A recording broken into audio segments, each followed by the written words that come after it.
दूसरा सलातीन और उसका 25वां बाब, जो 30 आयात पर मुश्तमिल है।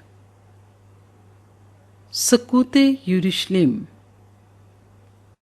और उसकी सल्तनत के 9वें बरस के 10वें महीने के 10वें दिन यूं हुआ कि शाह बाबल नबूकत-नज़र ने अपनी सारी फौज समेत यरूशलेम पर चढ़ाई की और उसके मुकाबिल खैमाजन हुआ, और उन्होंने उसके मुकाबिल गिरदा गिर्द हसार बनाए। और सिदकिया बादशाह की सल्तनत के 11वें बरस तक शहर का मुहासरा रहा, और चौथे महीने के 9वें दिन से शहर में काल ऐसा सख्त हो गया कि मुल्क के लोगों के लिए ख्वारिश ना रही। तब शहर पनाह में रखना हो गया, और दोनों दीवारों के दरमियान जो फाटक शाही बाग के बराबर था, उससे सब जंगी मर्द रात ही रात भाग गए। उस वक्त कसदी शहर को घेरे हुए थे, और बादशाह ने बियाबान का रास्ता लिया।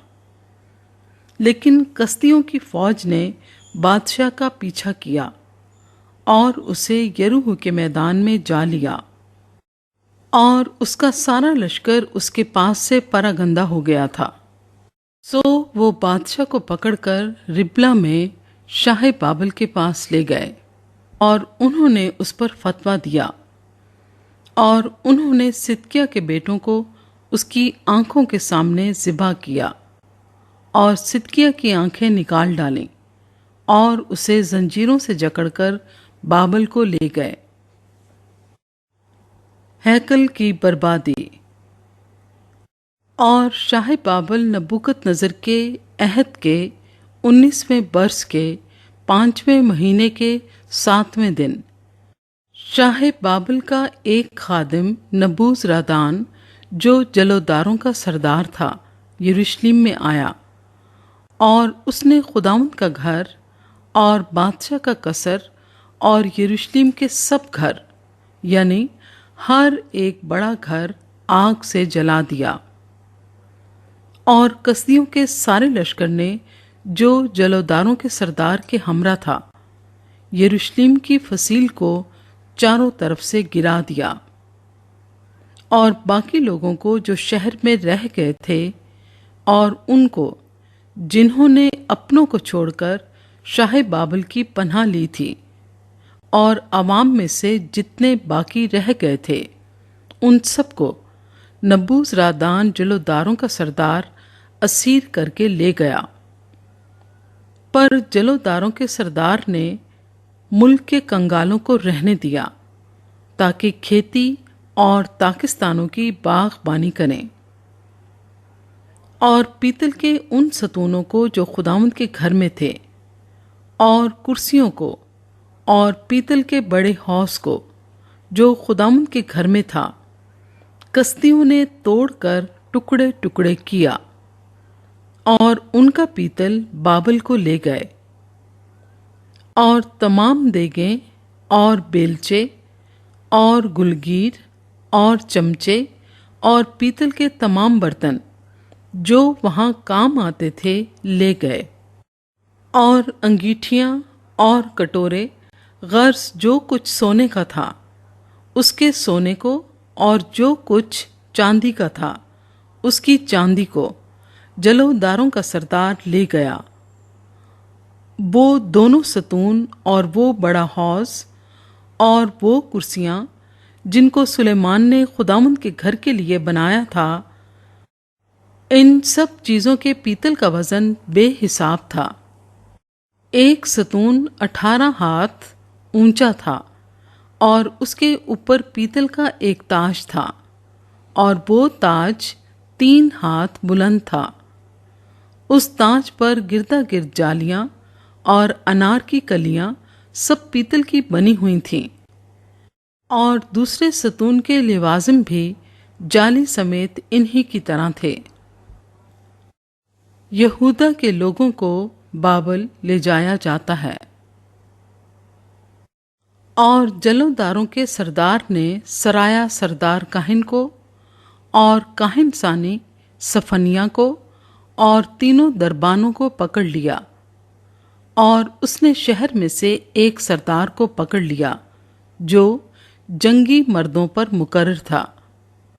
और जो लोग बादशाह के हजूर हाजिर रहते थे उनमें से 5 आदमियों को जो शहर में मिले, और लश्कर के बड़े मुहर्रिर को जो अहले मुल्क की मौजूदात लेता था, और मुल्क के लोगों में से 60 आदमियों को जो शहर में मिले।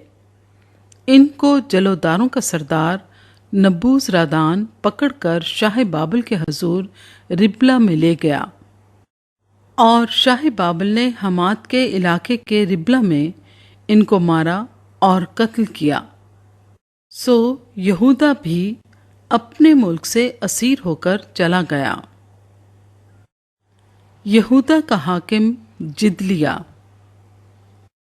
और जो लोग यहूदा की सरजमीन में रह गए, जिनको नबूकतनज़र शाह बाबल ने छोड़ दिया, उन पर उसने जिदलिया बिन अखी काम बिन साफिन को हाकिम मुकर्रर किया। जब जत्थों के सब सरदारों और उनकी सिपाह ने, यानी इस्माइल बिन नतनिया और यूहनान बिन करिया और सराया बिन तन्हुमत नुतफाती और याजानिया बिन मकाती ने सुना कि शाह बाबल ने जिदलिया को हाकिम बनाया है, तो वो अपने लोगों समेत मिस्फा में जिदलिया के पास आए, और जिदलिया ने उनसे और उनकी सिपाह से कसम खाकर कहा, कस्तियों के मुलाजमों से मत डरो, मुल्क में बसे रहो और शाह बाबल की खिदमत करो और तुम्हारी भलाई होगी।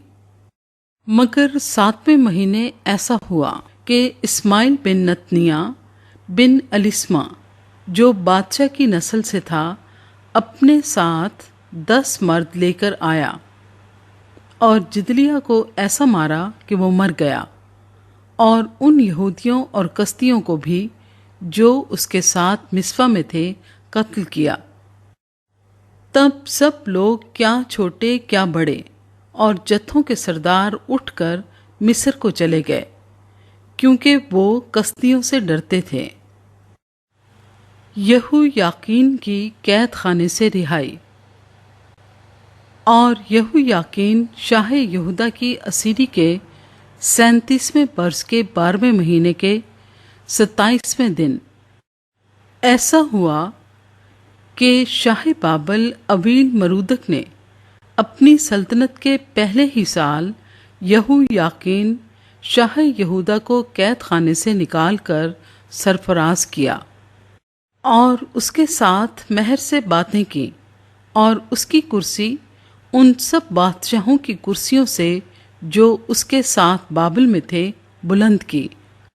सो वो अपने कैद खाने के कपड़े बदल कर उम्र भर बराबर उसके हजूर खाना खाता रहा, और उसको उम्र भर बादशाह की तरफ से वजीफे के तौर पर हर रोज़ रसद मिलती रही।